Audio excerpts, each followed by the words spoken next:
तुमचा एक छोटासा सबस्क्राईब माझ्यासाठी खूप मोठा आधार ठरतो. तुमचं ते एक क्लिक मला आणखीन चांगलं कंटेंट तयार करायला, अजून प्रेरणादायी गोष्टी सांगायला हिंमत देतं. तुम्ही माझे व्हिडिओ कोणत्या शहरातून, गावातून पाहत आहात, हे खाली कमेंट बॉक्समध्ये आवर्जून लिहा.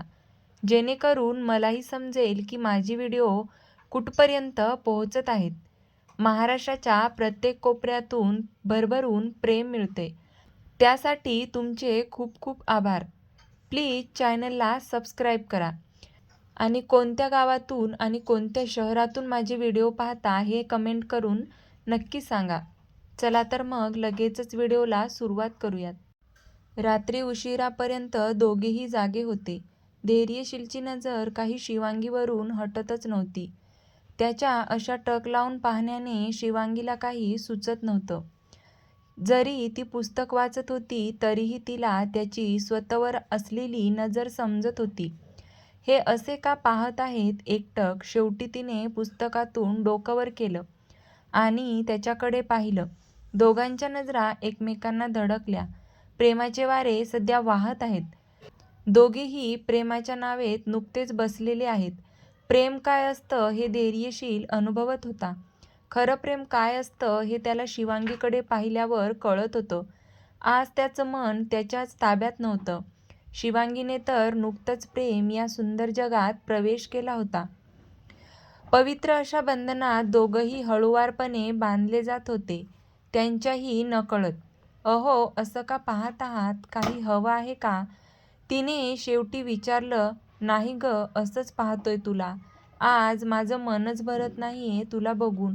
तो बेडवर पडून तिला पाहत म्हणाला. त्याच्या बोलण्याने तिच्या गालावर गुलाबी रंग येऊ लागला. आपोआप तिची नजर झुकली होती. तिच्या झुकलेल्या पापण्याने तिच्या सौंदर्यात अजूनच भर घातली होती. शिवांगी, नक्की तुझा इरादा काय आहे? इतकं गोड लाजली तर माझं काही खरं नाही, धैर्यशील म्हणाला. काही नाही, चला झोपा आता तुम्ही, शिवांगीने म्हटले. तू आल्याशिवाय मला झोप नाही लागणार ग. झालं असेल ना तुझं पुस्तक वाचून, तर ये झोपायला. लवकर ये, मला झोप आली आहे, धैर्यशीलने म्हटले. आले आले, 1 मिनिट, जरा दम धरा ना.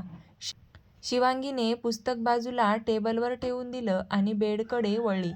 त्याच्या बाजूला पडत तीही त्याला आता एकटक पाहू लागली. असं पाहू नको, माझा कंट्रोल लूज होऊ शकतो, तो डोळे मिटून म्हणाला. गुड नाईट, शिवांगी त्याच्या हातावर डोकं ठेवून म्हणाली. तसे त्यानेही तिला जवळ ओढून घेतलं. गुड नाईट, तो म्हणाला. काहीच वेळात दोघांनाही झोप लागून गेली होती. दुसऱ्या दिवशी सकाळी नाश्ता झाल्यावर माईंनी सगळ्यांना हॉलमध्ये बोलावलं होतं. सोनलच्या घरच्यांना दुपारी जेवायला बोलावलं. तसे त्यांना आदल्या दिवशी निमंत्रणही दिलं होतं. आज भाऊबीज होती. सोनल आणि तिच्या घरचे येणार होते. तिचा पहिलाच दिवाळीचा सण होता. रीतिरिवाजाप्रमाणे सगळं होत होते. माई रत्नाला समजावून सांगत होत्या. आज सोनलच्या सासरकडची मंडळी येणार आहेत, तर पाहुणचारात कसलीच कमी नको. रत्ना, तू सगळं पाहणार आहेस? माईंनी रत्ना यांच्याकडे पाहत म्हणाल्या. हो माई, मी बघते, रत्ना म्हणाल्या. लागा तयारीला, माई म्हणाल्या. हो माई, रत्ना म्हणाल्या आणि त्या किचनमध्ये निघून गेल्या. आज दुपारचे जेवण काय बनवायचे याचा मेनूही ठरला होता. तेच सांगायला त्या किचनकडे गेल्या होत्या. दुपारी 12च्या सुमारास देशमाने परिवार सरनोबत यांच्याकडे आला होता. सोनल तर आल्या आल्या रत्ना यांच्या गळ्यात पडली. मिस यू आई. सोनल रावी आल्या आल्या माईच्या पाया पडली. देवराज आणि संजय यांच्याही पाया पडली. माई रावीकडे पाहून हसल्या. रावीने एक नजर हॉलमध्ये फिरवली, तशी तिची नजर सोफ्यावर बसलेल्या शिवावर पडली. तो शंतनूशी बोलत होता, मध्येच हसत होता. रावी त्याचा चेहरा न्याहाळत होती. शंतनूने काहीतरी सांगितलं तसे त्याने पटकन रावीकडे पाहिलं, तर ती त्यालाच पाहताना दिसली. दोघांचीही नजरानजर होताच दोघांच्याही हृदयाची धडधड वाढली होती. धडकन ये कहती है दिल तेरे बिन धडके ना. इक तू ही यार मेरा मुझको क्या दुनिया से लेना, धडकन ये कहती है. धैर्यशीलच्या मोबाईलची रिंगटोन ही होती, जी सध्या रावी आणि शिवाच्या सिच्युएशनला सूट होत होती. शंतनू त्या दोघांनाही पाहत गालातल्या गालात हसत होता. धैर्यशीलला कॉल आला तसे तो बाजूला जाऊन बोलू लागला. हॅलो, बोल रे. धैर्यशील कॉल रिसीव्ह करताच म्हणाला. समोरून बोलणे झाले तसे धैर्यशील हसत म्हणाला. ओके, ये लवकर, वाट पाहतोय. समोरून पुन्हा काही सांगितलं गेलं तसे तो लगेच म्हणाला. हो हो, नाही सांगणार, तू सरप्राईज दे, धैर्यशीलने म्हटले. समोरून पुन्हा बोलणे झाले तसे धैर्यशील म्हणाला. Okay bye. कॉल कट करून पुन्हा सगळ्यांसोबत येऊन बसला. कसे आहात माई, स्नेहलता म्हणाल्या, म्हणजेच वरदची मॉम. मी छान आहे, तुम्ही सगळे कसे आहात, माईंनी विचारले. आम्ही पण सगळे ठीक आहोत, माई म्हणाल्या. सोनल सगळं सांभाळते ना, काही तक्रार तर नाही आहे ना, माईंनी हसत विचारले. नाही माई, करते सगळं, ती उलट मलाच किचनमधून बाहेर काढते. तुम्ही बसा, मी करते जेवण. रोज जेवण आता तीच बनवते. रावीही करते तिला मदत. दोघींचं चांगलं जमतं. माई, मी हे असंच काही बोलत आहे, खरंच मनापासून बोलत आहे, स्नेहलता म्हणाल्या. चांगलं वाटलं ऐकून. अजून काय हवं आहे, माई जराशा हसत म्हणाल्या. दुपारचे जेवण झाल्यावर पुन्हा सगळे निवांत बसले होते. दीपक, संजय आणि देवराज तिघेजण एका बाजूला बसले होते. वरद, शंतनू, शिवा, धैर्यशील एका बाजूला बसले होते. हॉलमध्ये दुसऱ्या बाजूला सगळ्या बायका बसल्या होत्या. गप्पांना तर उधाण आले होते. ए आई, बिग ब्रदर आज परत येणार आहे का? आज भाऊबीज आहे ना, रावीने विचारलं. परवा बोलणं झालं होतं, म्हणाला होता की येईल म्हणून, जमलं तर. तिकडेच काम पूर्ण करून तो कायमचा इथे शिफ्ट होणार आहे. आज काही त्याचा कॉल नाही आला, स्नेहलता म्हणाल्या. यायला हवं ना, आता 3 वर्ष राहिला ना तो तिथे. यायला हवं ना आता त्याने. मी खूप मिस करते भाईला, रावीने बारीक चेहरा करून म्हणाली. आला तर आनंदाची बाब आहे, तुझ्यापेक्षा जास्त मलाच आनंद होईल, स्नेहलता हसत म्हणाल्या. जरा आराम करा सगळ्यांनी. रत्ना यांना रूम दाखव, माई म्हणाल्या. हो माई, दाखवते, रत्ना म्हणाल्या. श्रद्धा, शिवांगी दोघेही एका रूममध्ये बसल्या होत्या. दोघीही बेडवर उबड्या पडल्या होत्या. वहिनी, विचार केला आहेस का, श्रद्धाने विचारलं. कसला ग, शिवांगी म्हणाली. हनीमूनला कुठे जाणार आहात? लग्नाला 3 महिने झाले आहेत, तुम्ही दोघे कुठेच गेला नाहीत. जाऊन या, मस्त एन्जॉय करा. भाई तुला वेळ देत नाही का? असं असेल तर थांब, त्याची चांगलीच खरडपट्टी काढते मी, श्रद्धा शिवांगीला पाहत म्हणाली. अगं अगं, हो हो, अजून आम्ही ठरवलं नाही, एकामागून एक काही ना काही होत जाते, त्यामुळे जमलं नाही. त्यांची काही चूक नाही गयात, शिवांगीने म्हटले. तशी श्रद्धा शिवांगीकडे बारीक डोळे करून पाहू लागली. घे नवऱ्याची बाजू घे हा, श्रद्धा तिला चिडवत म्हणाली. असं काही नाही ग, आता तू नको सुरू होऊ, माझं सोड, तुझं सांग, शिवांगीने तिच्याकडे पाहत विचारलं. माझं स्वतःकडे बोट दाखवत श्रद्धाने विचारलं. हो, तुझं, शिवांगीने म्हटलं. माझं काय सांगू वहिनी, मेरी तो अभी तक शादी भी नहीं हुई, श्रद्धा भोळा चेहरा करून शिवांगीला म्हणाली.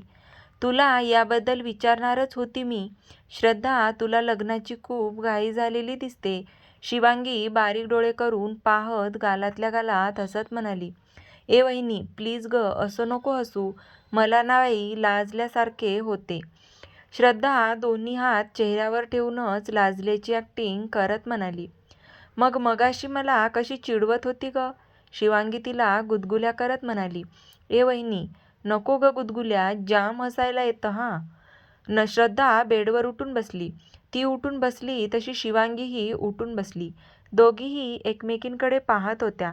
काही क्षण शांततेत गेल्यावर एकदमच दोघांच्या हसण्याचा आवाज रूममध्ये गुंजला. वहिनी, विचार, तू काय विचारणार होतीस, श्रद्धाने विचारलं. तू राग नको मानू, मी सहजच विचारत आहे. शिवांगी वहिनी, अगं विचार, मी का रागवेल? तुझा पूर्ण हक्क आहे मला काहीही विचारायचा. वहिनी ही आईच्या जागेवरच असते. मुलांना आपल्या आईचा राग येईल का? तिचा हात हातात घेत श्रद्धा म्हणाली. श्रद्धाचे बोलणे ऐकून शिवांगी भावूक झाली होती. तुझे मोठेपण आहे श्रद्धा, जे तुला मला आईच्या स्थानी पाहिलं. डोळ्यात आलेलं अश्रू पटकन पुसले. ए वहिनी, काय झालं? मी काही चुकीचं म्हणाले का? माझ्या बोलण्यावर वाईट वाटले का तुला? श्रद्धा एकदम घाबरून शिवांगीकडे पाहत म्हणाली. नाही ग वेडाबाई, हे अश्रू आनंदाचे आहेत.